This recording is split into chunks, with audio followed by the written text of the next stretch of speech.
날씨가 굉장히 쨍한 날이었던 것 같네요.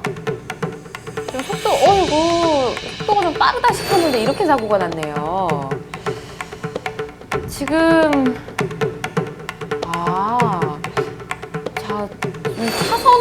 차로를 두 개를 건너서 오는 거죠? 상대방 차가 택시인 것 같은데 이렇게 부딪혔습니다.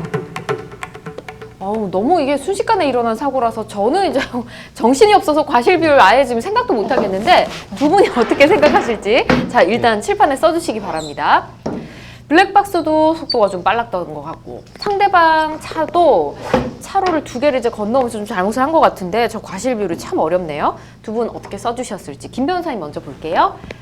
그래도 블랙박스는 과실이 없다. 상대방 과실이 100%다 라고 써주셨고요. 박 변호사님은 블랙박스 과실 10%, 상대방 과실이 90%다 이렇게 써주셨는데 저는 블랙박스도 속도가 좀 빨랐기 때문에 과실이 좀 높지 않을까 싶었는데 두 분 의견을 보니까 블랙박스 과실이 크게 높은 것 같지는 않습니다. 일단 두 분 의견을 자세히 들어볼게요. 박 변호사님은 블랙박스 과실 10%. 네, 어떻게 해서 나온 걸까요? 뭐 상황을 보면 편도 4차로에 좀 넓은 도로에서 이제 난 사고인데요. 네. 블랙박스 차량은 4차로에서 이제 직진 주행을 하고 있었고 상대방 차량은 두 번째 차로에서 네. 차로 변경을 시도하다가 사고가 난 것입니다. 예. 사고 영상을 보면 일단 누가 과실이 큰지는 금방 알 수 있을 것 같아요. 앞에서 차로 변경을 하던 차량이 네. 후행 차량을 제대로 보지 않고 차로를 바꾸다가 맞아요. 사고가 난 것이죠.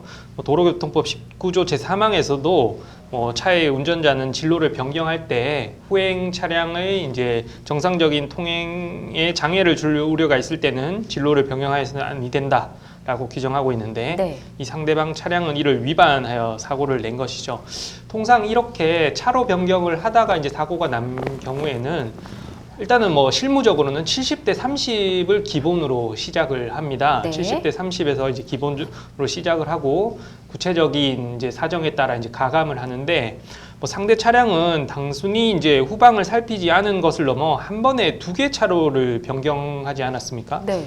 이에 따라서 그 과실의 정도가 아주 현저하기 때문에 100% 과실도 좀 책정이 가능하다 이렇게 생각은 되기는 됩니다. 네. 다만 이제 MC님도 말씀하셨듯이 후행 차량도 좀 속도가 빨랐던 것 같아요. 네. 과속을 했던 것 같아요. 이게 단정적으로 블랙박스 영상만 봐서 알 수는 없지만 속도가 좀 빨랐고 속도 네. 위반이 있었다고 이렇게 가정을 하면 블랙박스 차량에도 10% 정도의 과실 정도는 부여할 수 있지 않을까 이렇게 생각이 됩니다. 그렇군요. 그러면 100%도 가능할 수 있다라는 이제 김 변호사님하고 의견이 같은 건데요. 김 변호사님은 아예 이제 100% 상대방이 잘못했다라는 의견이잖아요. 네네. 박 변호사님께서 상세하게 말씀해 주신 것처럼 사실 저희 의견도 거의 박 변호사님 의견과 동일하긴 한데요. 다만 제가 이제 박 변호사님과 다르게 블랙박스 차량의 과실을 인정하지 않은 이유랑 그리고 상대방의 과실이 100%라고 인정했던 이유에 대해서 좀 구체적으로 설명을 드려볼게요. 네. 우선은 전제 사실은 동일하게 판단을 했고 도로교통법 제19조 3항을 적용한 것도 변호사님과 동일한 의견입니다.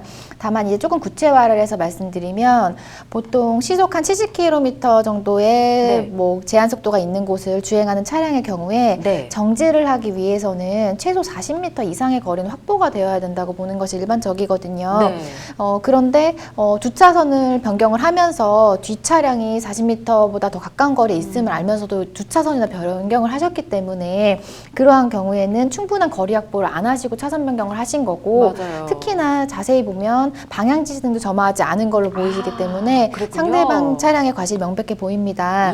그리고 더불어 블랙박스 차량은 특별한 과실은 없어 보이는데 이게 과속으로 보여질 수 있기도 해요. 이제 박 변호사님 말씀하신 것처럼 조금 속도가 빠른 것 같긴 한데 자세히 보면 그 앞에 속도 제한하는 그런 기계가 있다 보니까 다른 차량들이 감속을 해서 상대적으로 이 차량이 빨라 보였던 건 아닌가라는 좀 생각도 들어서 그 부분이 불확실해서 저는 과실 비율을 0%로 생각을 하였습니다.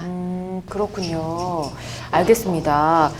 일단 박 변호사님하고 거의 비슷한 의견이신데 네. 추가로 아예 블랙박스 과실이 없다라는 거에 대해서 좀 답변을 좀 해주셨고요.